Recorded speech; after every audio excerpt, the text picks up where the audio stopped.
French engineering in my hands. This is the pattern 1716 fusil de chasse, or hunting musket, a trade musket. This is a civilian firearm coming over to the New World. For that fur trade, it is also a common sight in the hands of French soldiers here at Fort Niagara as well. Troops of the Compagnie Franche de la Marine. In any case, this is a flintlock musket. So, my quick question to you folks. Who here happens to speak gun and knows what I mean when I say flintlock or musket? By show of hands. Nobody speaks gun. We have maybe one. So, for everyone else, do not worry, I will fill you in as to what's happening. We're going to start with the exciting stuff, the lock mechanism, how the gun actually fires. So that's this part right here in the middle of the weapon. This is the lock of the gun as opposed to the stock and the barrel, which we'll get back into. So this lock mechanism is called a flintlock because it relies on a piece of flint striking up against some steel, which should hopefully cause a spark, which should cause a whole chain reaction, causing the gun to fire. This back part, which looks like the head of a rooster, has that piece of flint in its jaws, so to speak. When I pull the trigger, that rear mechanism is going to come flying forward. This piece of flint is going to strike up against the forward part, right here, made out of hardened steel. That should hopefully produce a spark. That spark will hopefully fall down into the pan of the gun. This cup-shaped compartment underneath that hammer was going to be a small charge of black powder, the explosive component. Hopefully that detonates, which should send a jet of flame through a small vent hole, drilled right next to the pan, right into the bottom of the barrel, where the rest of the powder charge will be awaiting it, sending, hopefully, a 60 caliber round-lead projectile coming out of the 62 caliber smoothbore barrel, which we'll get back into. The important part about the lock mechanism is all the hopefullys, maybes, and shoulds that I intentionally put in the entire explanation. This system is very simple. It is just a stone striking some steel, causing sparks. That's the entire mechanism. That's all the technical data of the gun. That being said, it's rather reliable, but there's a lot of things that can go wrong. First and foremost, this piece of flint right here, it's rather sharp for now. Flint is also very brittle, meaning with repeated use, that piece of flint is going to dull down, no longer sparking. If there's no spark present, the entire gun is not going to operate as it should. End of story. In addition to that, we're dealing with exposed sparks, we're dealing with exposed black powder, which is a very formal way of saying that this gun disagrees with bad weather, and bad weather will halt this gun. Any amount of rain, sleet, hail, snow, days that generally end in the letter Y, could and will cause some issues for this mechanism. Now, it is not totally unreliable. It's about 85% reliable. On the counterpoint, every time you pull the trigger, there is a 15% chance something is going to go wrong. The gun is going to misfire. So, that is the lock mechanism, how the gun actually works. I also shout out some numbers at you folks. So, it is a 60 caliber round lead musket ball coming out of a smoothbore 62 caliber barrel, because this is what's called a musket. It is not a rifle. For those who are not familiar with gun terminology, a rifle is defined by rifling. Rifling is a small set of grooves on the interior of the barrel which will catch a tight-fitting projectile, forcing that projectile to spin. And if you give the projectile a spin, that weapon is going to be more accurate and have a longer range than this musket. A musket will tell you two things about the weapon. First and foremost, it has a smoothbore barrel. There is no rifling present. In addition to that, it's firing an intentionally undersized projectile. So the barrel itself is 62 caliber, 0.62 of an inch. The chunk of lead, the musket ball coming out of it, is 60 caliber, 0.60 of an inch. That intentional gap is, well, beneficial for these soldiers. On the negative side, that intentional gap, that undersized projectile, combined with the smoothbore barrel, makes muskets much less accurate, than rifles. This has an accurate range of 100 yards, meaning I should be able to hit one of those two lovely ladies walking away from us towards the French castle at this distance. I should be able to hit one of them. Anything beyond that distance, I can certainly hit and definitely will kill. The problem is, that thing I hit and kill is probably not going to be the same thing I took aim at. Because over 100 yards, the accuracy of this piece almost drops off a cliff. There's ways to get around that. There are ways to fight on the battlefield, which will address that shortcoming. No worries. We'll get into that. So, it demands one simple question. Given that rifles do exist in the 18th century, they are available commercially, why is the military issuing muskets to their soldiers? And the reason is rather simple and twofold.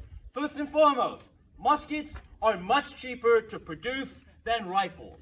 This is a pre-industrial age. You have to hand make these fine pieces of technology called rifles. And that's a very labor-intensive process. And for the price of one rifle, the French army can afford 3 muskets. Well, it's 3 guns for 1, right off the bat.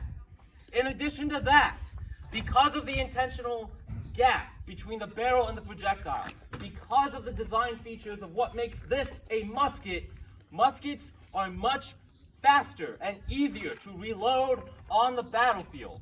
It takes 60 seconds to load and fire 1 shot out of a rifle in the 18th century. Compare that to the 15 seconds it takes a trained soldier to load and fire his musket. So some quick math. The French army can buy 3 times more muskets than rifles. Each one of those muskets will put out 4 times the amount of lead every minute. You can kind of see where the strategy of these soldiers is going. Get as much lead downrange as quickly as possible. Not so much as accurately as possible, because the technology limits them in that respect. So that's what the musket is. That's how it works on a broad level. That is why it is preferred by militaries in the 18th century. So to load it is a quick and easy 12-step program, which should only take a mere 15 seconds on the battlefield. That's all going to start on some kind of pouch on my right hip. From some kind of pouch, I'm going to pull out a paper cartridge, everything I need to load the gun in a convenient package. So that's a paper tube with a pre-measured amount of black powder, that explosive component on the inside, and that 60 caliber chunk of lead living right here at the bottom. No worries, quick legal disclaimer. We only shoot blanks here at Old Fort Niagara. As it turns out, it's a lot of paperwork to shoot live rounds, but this will give you the same effect, no worries. First steps first, I have to open up this cartridge with my teeth. That exposes the powder charge on the inside. A little bit of that charge is going to go into the pan of the gun. And I'm going to close that hammer, that piece of steel, back on top of the pan, making sure everything stays in its proper spot. The gun's going to come about, and the rest of this package, the paper, powder, and projectile, are all going to go right on down the barrel. And after that's all been shoved in, I'm going to draw la baguette, or what the English call a ramrod. This is going to act as a very large stick to push that entire charge and package down to the bottom of the barrel, making sure everything is properly secured at the bottom with that powder up against the vent hole. After I return that ramrod, la baguette, the weapon is now ready to be fired all at once. So, 2 caveats to you fine folks. First and foremost, there is a 15% chance this is not going to work for you the first try. Please, bear with me and hold your laughter for attempt number 4. And if you do not like loud noises, now is the correct time to take action on that. Do not say I did not warn you. So, 3, 2, 1. It's always great when it happens the first try. So, primary observation from all of that is all of the smoke discharged from just one of these small arms. Now, the battlefield, by definition, is not going to be one soldier shooting by himself. It's going to be a couple hundreds, if not thousands, of these small arms on both sides. And let's do a quick review of the technology. It is a flintlock mechanism with a 15% chance of failure every single time.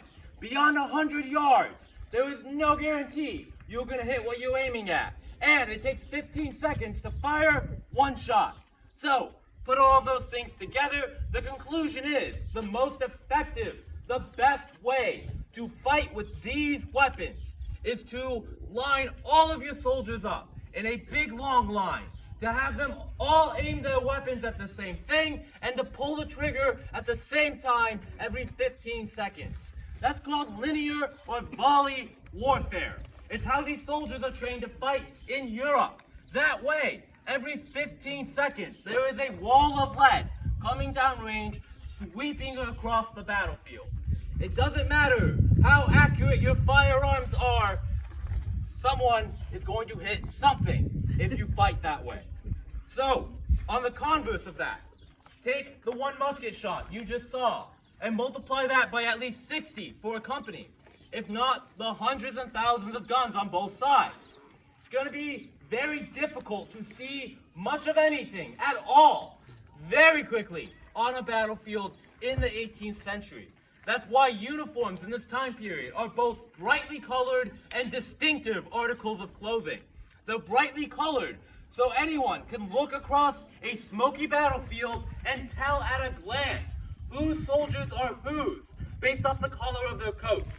If you see a white-coated soldier anywhere in the world, you will know that is a professional French soldier. Same with red for the English. If you see a red-coated soldier anywhere in the world, that's a professional British soldier. Not all French uniforms, not all British uniforms look the same, of course. These uniforms are also distinctive. They're slightly different. And if you know the code, if you know the regulations, you can look at any particular soldier once and know his rank, regiment, what he should be doing on the battlefield, how he should be getting there, all at a glance. Of course, that way of fighting, that manner of dressing, is all well and good for Europe. Here in North America, it's a new world, quite literally. For starters, there is not a lot of open fields in which to fight in on this half of the continent. Everything from the Mississippi River all the way to the Atlantic Ocean is dense woodland. And there's no roads here in North America. There's no logistical network to move large bodies of soldiers anywhere or to keep them supplied once they arrive with all the food, uniforms, ammunition, and other clothing that soldiers need in the field. So the face and nature of warfare here in North America is going to change rather dramatically in the build-up to what we call the French and Indian War, or the 7 Years' War. The French call this period in the 1740s the Petite Guerre, the small war, the little war. It's a guerrilla war raging across North America, with small bands of French Marines accompanied by Canadian militia and our native allies are leaving forts like Niagara on canoes, and they're headed for the Ohio River Valley, for the New York and the Massachusetts frontier, to harass English fur traders and English settlers, to try to hold off the wave of settlement coming to the English colonies and over the Appalachian Mountains into lands that are claimed by King Louis and our indigenous allies. Are there any questions about any of the information that I have just thrown at you folks? I know that was a lot. Any questions, big or small, I would take at this time. I will take no questions as total comprehension. I'll stick around for a couple minutes to answer any lingering questions. There is another musket demonstration coming up at the next top of the hour. And of course, we are here for you folks. If any inquiries should come up and you visit here, please grab someone wearing funny clothes and a silly hat. Most likely we work here. Have a great day at Old Fort Niagara, ladies and gentlemen. You are all dismissed.